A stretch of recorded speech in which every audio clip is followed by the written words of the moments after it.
Well, if I knew this news was gonna happen this late in the day, you wouldn't be seeing two Info and Thoughts videos and my return of the Cottage Living Let's Play all in one day. But here we are, so yep, this is another Sims Info and Thoughts video. Because The Sims just tweeted this. Hear from one of the co-founders behind the up-and-coming London-based label, Stefan Cook, tomorrow at 11 AM Pacific Standard Time on the Inside Maxis livestream on Twitch. Be sure to tune in to get a look at the pieces.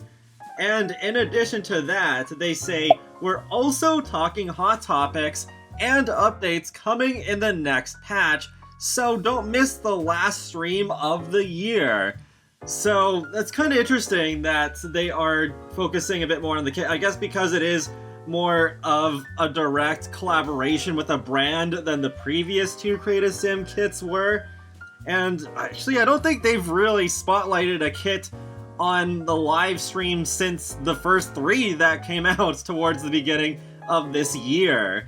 Actually, wait, no, they did live stream the Courtyard Oasis kit too, but they haven't really been focusing on streaming consistently with the new kit releases like they would do with the packs.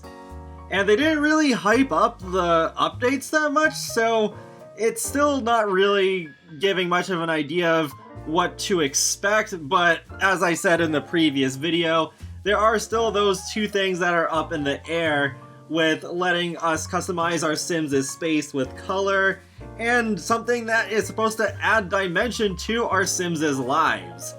Whatever it is, it's still probably not going to be that big. Like, don't expect cars or improved babies unless they were explicitly hinting at those things like they did with bunk beds before they came out. But yeah, I'm still thinking it could still be something interesting, hopefully better than Scenarios, because that wasn't really that interesting to me. I'm glad my expectations were really not high at all in the first place, so I wasn't really disappointed, it was just, I was unimpressed by it.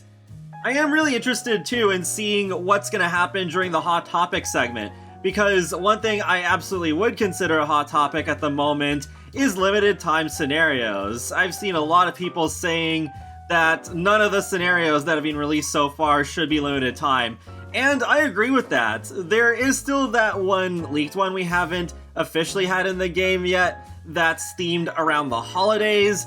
That one, I guess I can kinda see it making a little bit of sense to be limited time, especially if you don't have seasons, but other than that, I mean, I wouldn't object to that one being permanent anyways. So I'd not be surprised if they address that. I'm still not really expecting their reasoning to be all that good, but nonetheless, yeah, probably will happen. And it would also be nice to have them clear the air about what's gonna happen in regards to kits versus the bigger packs, because I've seen even people who do like the kits saying, okay, that's enough. There's just too many kits right now, and not enough of everything else. We can speculate all we want about the reasons as to why there's so many kits right now and no packs, but it still would be nice to hear an official answer, whether it is because of the pandemic or them just really wanting to push these kits since they're a newer DLC type, a combination of the two, or even other stuff. And that wraps up another Sims Info and Thoughts video, so feel free to let me know your thoughts in the comment section below. Are you going to be watching this Inside Maxis livestream, and are you looking forward to it? And be sure to subscribe if you'd like to keep up with my latest gaming content, including life simulations and more. So I will talk to you all later, and have a great day. Thanks for watching!